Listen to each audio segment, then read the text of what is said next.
Now, see how you're doing. You come back an hour later, there's blood everywhere, they're still alive, gasping. No, they're my toys.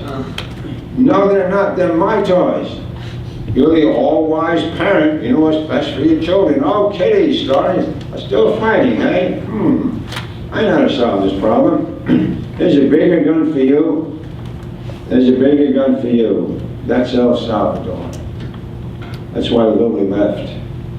She made it up to the United States, went to Florida, where she worked as a migrant worker, picking cucumbers and tomatoes for the big corporations, the fast food companies.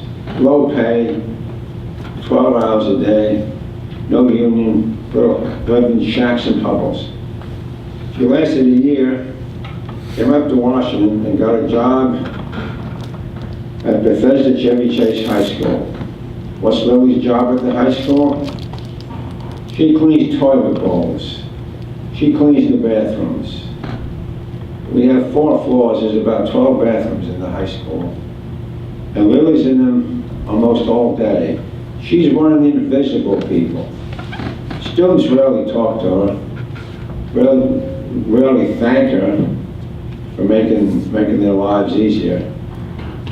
She's one of the invisible people. So I bring her into class. Lily, come in and tell us your story. She does a great job. Talks about her homeland, being a migrant worker, and what it's like to be in the bathroom all day cleaning it up. One year there was a girl there, her name was Hannah.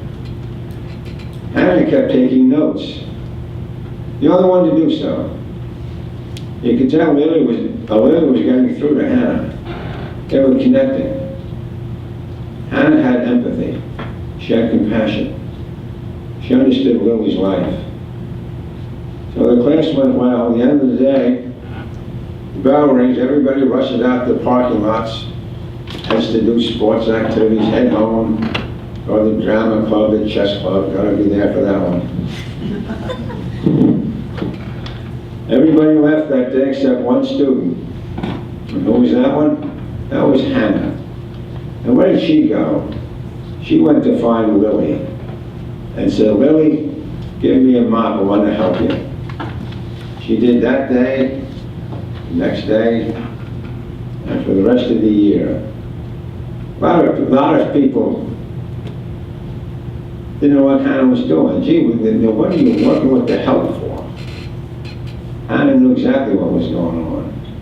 I thought she was a real peacemaker. That summer, where did Hannah go? Went to El Salvador to figure out really what was going on. She's now in law school, becoming a human rights lawyer. I tell you that story because it's so small we overlook it. Just befriending one of the cleaning ladies and learning what was going on in her life. Mother Teresa, the great saint from Calcutta, told me one time, I've interviewed her many times, she said, very few of us will ever be called on to do great things, but all of us can do small things in a great way. Go back to your home schools and make sure you stand up for the workers. Ask them what their salaries are. And if they're being roughed up by the school, organize a strike, a living wage campaign. You have more power than you realize. But we rarely teach how to use it. Why don't we teach it? Because you might use it. And then what happens? Well, we don't know what's going to happen. But we do know what's going on now. We're not teaching you how to be peacemakers. We're not teaching about the economics of going on in this country. People always ask, I'm going to stop and take a few questions right away, about 2 or 3 minutes. People always ask, well, okay, where has it worked? It's nonviolence. Since 1986, there have been about 10 dozen countries overthrown by people with no guns, no army, no navy, no bombs. In 1986, Ferdinand Marcos, the dictator of the Philippines, driven from power. 1988, Augusto Pinochet, driven from power in Chile. In Poland, Lech Walesa won Nobel Peace Prize for driving the Soviets out of Poland. And when the Russians left, he told one of the Soviet generals, "We never wanted to bring you to your knees, we just wanted to bring you to your senses." One of the great lines in history. Mandela in South Africa, for 27 years in prison, became president of that country. He had no army. Václav Havel, Czechoslovakia, 4 years in prison as a political prisoner, became president of that country. He had no army. Yugoslavia, Milosevic was brought down, not by Bill Clinton and Madeleine Albright bombing him, trying to kill him. He was brought down by high school and college students organizing a strike for 2 years. Macedonia, another place of evil that was nonviolent. Just in the past 2 years, Tunisia and Egypt, right in front of us. It worked. But we don't tell you about it. So we go along with Obama and Bush, who say we can kill our way to peace. They're clearly lying to us. Right here in the middle of the sheet of paper right here, you have this one right here? There's some great quotes on here. I use these for my little discussion starters. Right in the middle. You see that box right there in the middle? There's a quote by Hannah Arendt, the great philosopher. "Violence, like all action, changes the world, but the most probable change is to a more violent world." Obama said, no, this time it's going to work. There's on average about 1 suicide a day among soldiers right now. There are more soldiers dying from their own hands than killed by the enemy. Bin Laden, many people think, won. He didn't need to invade the country. They'll destroy themselves. History is on his side. All great empires always fall from within, not by being attacked from without. That's historical fact. So, I want to take a few questions. Before we do so, I want to do a little quiz with you. I want to call out a few names, and if you know the names of these people, any high school student here, if you know the names of these people, put your hand up and tell me who they are, where they're from, and what they did. I have a little prize for you. $100. I noticed everybody's focused all of a sudden. All eyes are white. All right, I put $100 right there.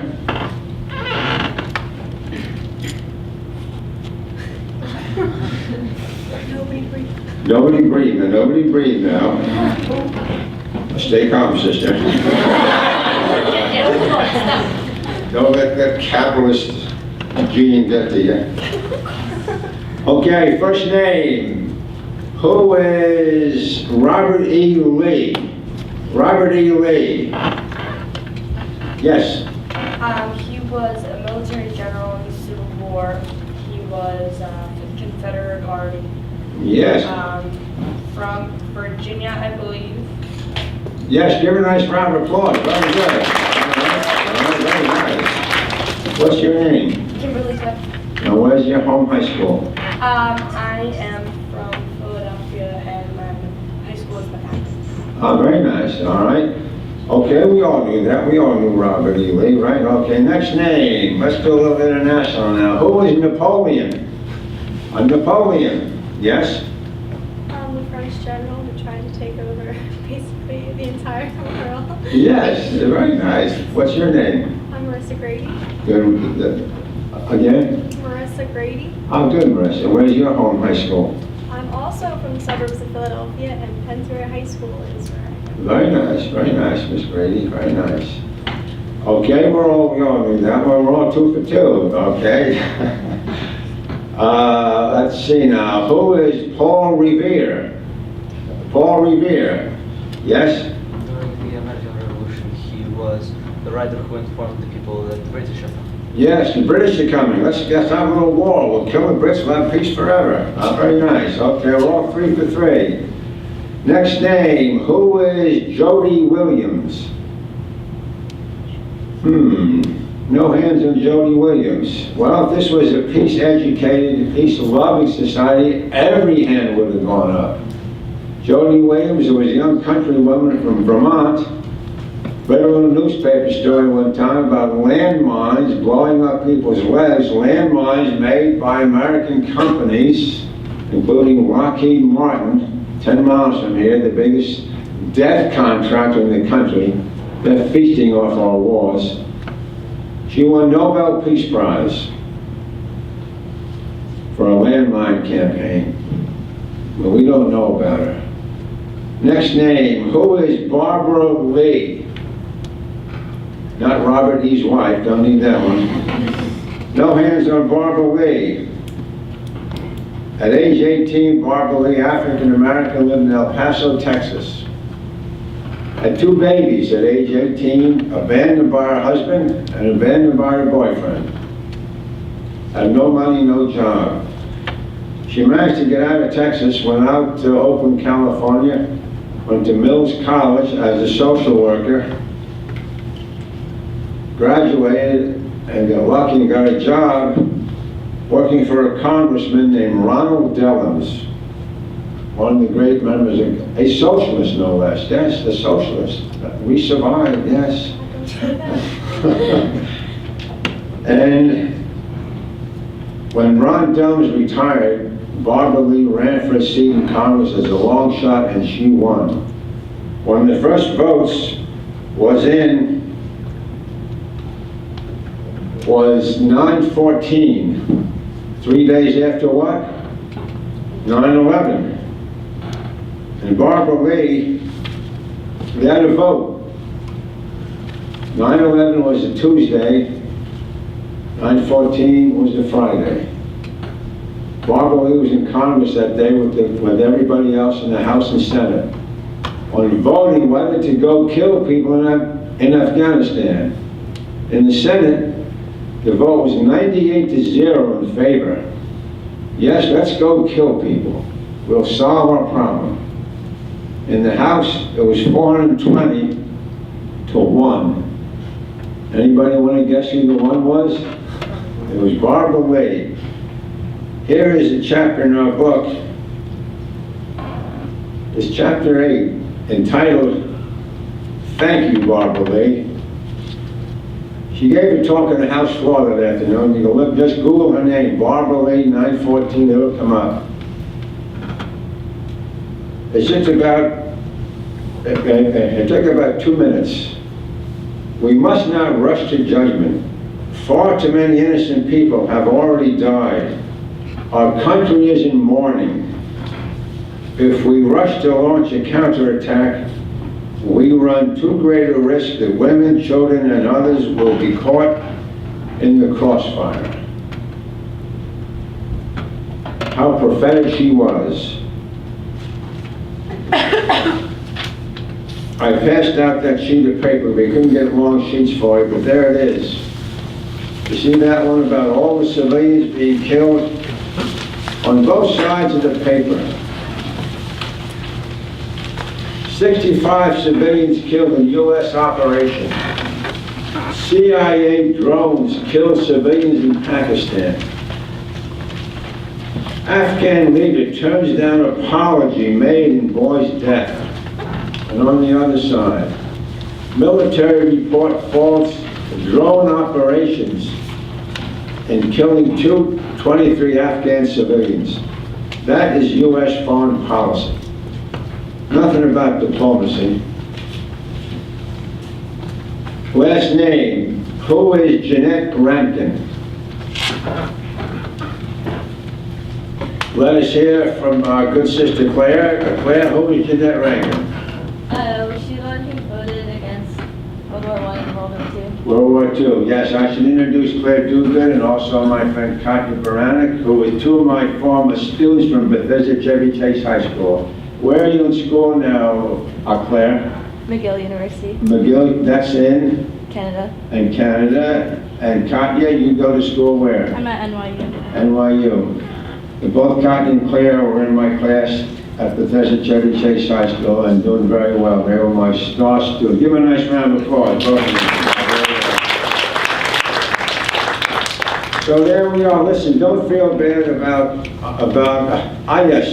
Jeanette Rankin, the only member of Congress who voted no against First World War and Second World War. Instead, in the back of our book right here, you can no more win a war than win an earthquake. One of the great lines in U.S. history. Listen, don't feel bad about failing the quiz. No one's ever gotten this. I've done this hundreds of times. I've done this at teacher conferences. They don't know there either. So you're in very good company. I've done this at Harvard, Princeton, Northwestern, Notre Dame. They don't know there either. I never worry about losing the money. I can always count on American education. That was a cynical, cheap comment, but it did feel good. So we have a little time for a few. How are we doing on time? 10 minutes. Yeah, good. Let's take a few questions or comments if you have any. Yes, tell us your name again. Elena Dakova. And Elena, where are you in school? I am at Rowan High School in Nashville, Tennessee. Oh, very nice. Okay. I know that you're very against military action, or as I understand, you're very against military action and a government which is almost not oppressive, but kind of you believe that we are forced to obey the government through how society teaches us to listen to the higher and superiors. What system in society do you actually think would work, like in a practical way? Is there anything that you think would be able to not control, but to keep order in society, but in a peaceful way? Well, we got a government like Costa Rica. There's no army, never been invaded. They share their wealth, and so we don't do particularly well with our foreign policy. Out of 25 Western nations, we're about 24th in the percentage of our wealth shared with the poor of the world. There are, on the bottom of the sheet of paper right here, you see right in the bottom the quote from Oscar, speaking of Costa Rica, Oscar Arias won Nobel Peace Prize.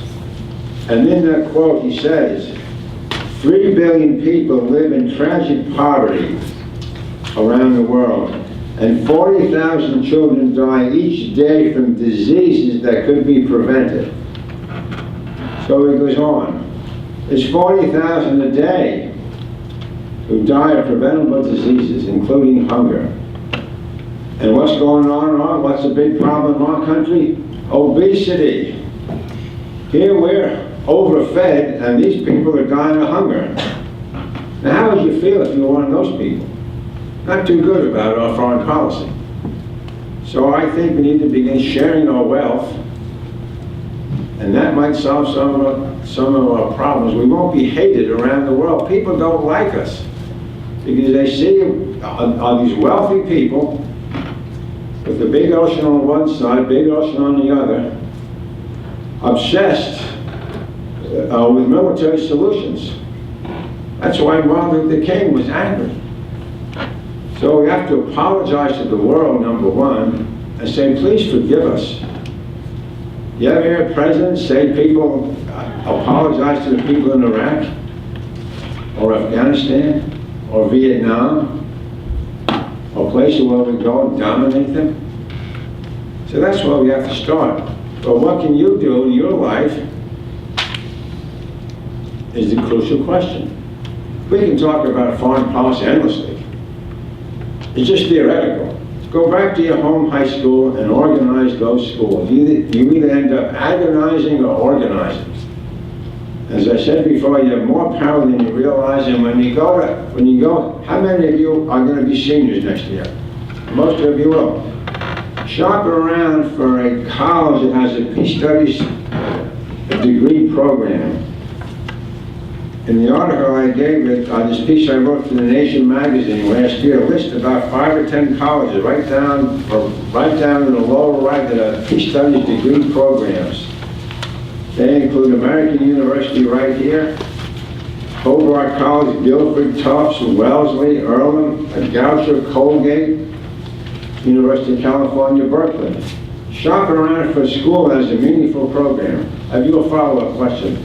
I do. Good. Costa Rica is not a very large world power, and while it is very stable, it's not on the same level as the U.S. Do you think that using a similar system as Costa Rica would still keep the U.S. in a world power position, or do you believe in world power positions at all?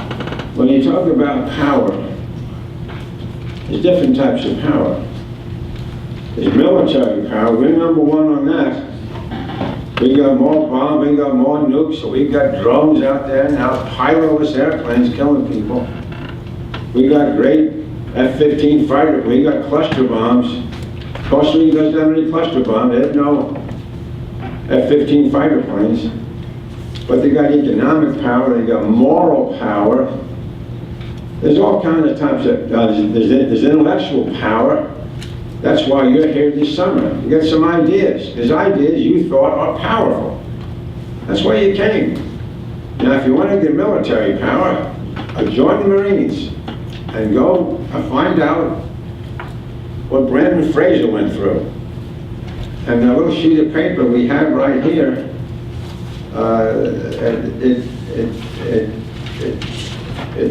it talks about high suicide rate. So it depends what type of power you want to get. I believe in moral power. I believe in willpower. I believe in the power of justice. I believe in the power of love. Now that might sound like wishy-washy, liberal, tree hugger, high tide, full moon talk, the power of love. But all of you, is there anybody here not loved? Yes, Miss Grady. Let's do the last question. Oh dear, oh my heavens, we could stay longer. Oh no, yes, Miss Grady. First, I want to comment saying it's very refreshing to hear a professor talk like this, because I've never had a teacher who's actually had any ideas like this. But also, if you had you're picking between two candidates, Obama and Romney right now, do you think that I think that a lot of Obama's, in my opinion, his drive towards maybe making some decisions towards violence is because of the pressure from the parties, and definitely a lot of that, because I don't see in his own personal decisions that he's ever for actual violence or war, and I know that he wants to get out of it. So do you think that maybe the political parties definitely need to be changed dramatically on both sides, or how to reform the government? Sure. Money drives politics. Yeah. Big money. Never before have we seen so much cash flowing into these parties. And keep in mind, the media keep telling you, oh, Republicans and Democrats, what about the Green Party, or the Socialist Party, or the Communist Party? Why aren't they in the debates? But the media turns it off. So we just have two candidates to choose from. No, you got 5 or 10 with great idea, the Green Party. Which wants to bring this country to its senses. We got global warming going on, and we don't know what's going on right now. So Obama is old, and he said, well, he put his dog on top of his car, he's a little bit loony, and then Obama, where is he really from? Is he Barack Hussein Obama? Everybody's nervous on Hussein, and it's mostly show business, what goes on in elections. Corporate America, through their lobbies, really control politics in this country. So go back home and find out who's running the country, but organize your high school. I brought some books along. They asked me to bring some. If you like to purchase these books, we got a few here. They'd be wonderful gifts for your teachers back home, or for your parents, or for anybody, or for yourselves. Now, what these cost? Now, this large book is $25. We reduced it to $20, a 20% discount. This is also $25 reduced to $20, and the little green book is $15. The money doesn't come to me, it goes to the organization. I keep my income very low, so the Pentagon doesn't get much money from me from the taxes. I don't like to pay for the war machine, so why oil it? So if you want to get some books, we have time to sign them for you, and I'll be glad to do that. Just before you go, I want to read a little passage from our book right here.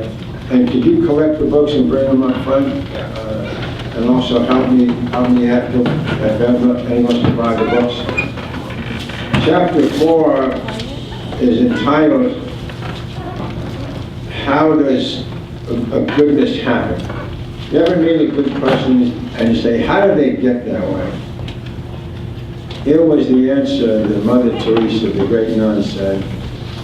You may have heard this once from going around. People are unreasonable, illogical, and self-centered. Love them anyway. If you do good, people may accuse you of selfish motives. Do good anyway. If you are successful, you may win false friends and true enemies. Succeed anyway. The good you do today may be forgotten by tomorrow. Do good anyway. Honesty will make you vulnerable.